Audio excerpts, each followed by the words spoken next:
Hey everyone, and welcome back to the All Four Downs podcast. I'm Obi-Wan, and today I am diving into the college football playoff top 12.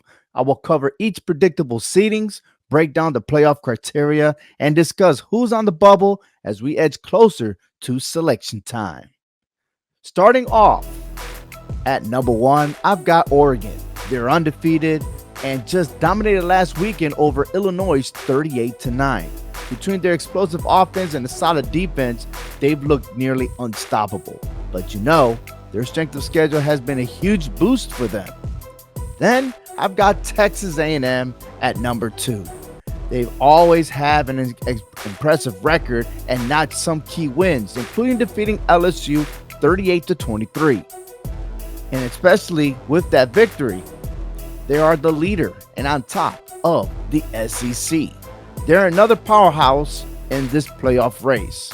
And at number three, BYU is making a strong case, controlling the clock, establishing the run game, and their quarterback, Jake Retzlaff, capitalizing the moment. However, in the last two games, the defense has allowed points in the second half.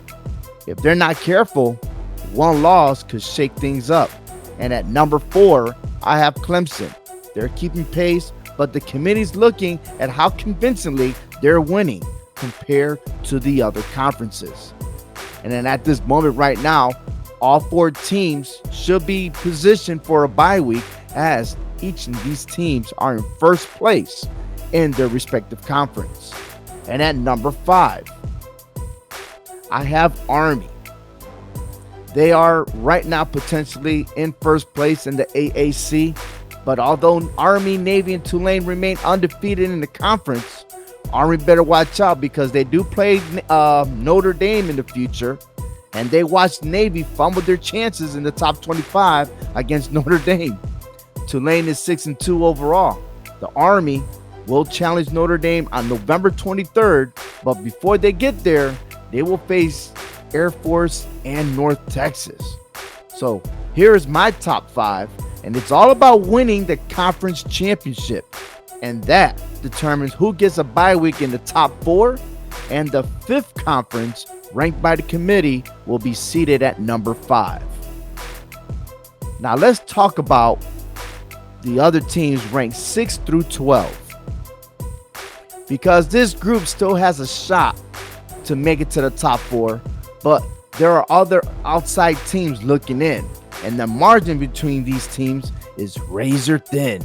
So I have number 6, Georgia, number 7, Penn State, and number 8, Texas. They will potentially host the first round in the playoffs. They all have solid resumes, but there is still a lot of football to be played that may benefit or hurt their chances. And then there is number 9, Indiana, number 10, Iowa State, number 11, Notre Dame, and number 12, Ohio State. All four teams are hoping for upsets to crap their way into the top four and before a potential bye week, except for Notre Dame because of being in the independent conference. Teams in the bubble that still be seated in the playoffs, right? They still got a chance are Miami, Tennessee, Pittsburgh, and SMU. Lastly, outside, very far out there, is Alabama, Boise State, Kansas State, and Tulane. Now, which teams do you think will end up in the top four? I tell you this. I think Oregon looks pretty solid. Texas A&M, BYU, and Clemson, they have a tougher road, and I think that the conference championships are going to shake things up. There is a chance for Georgia in the SEC, Kansas State in the Big 12, Indiana in the Big 10, and Pittsburgh in the ACC. There is still plenty of football. And yes, this is my initial announcement of my prediction for the playoff committee that will start the week from Tuesday.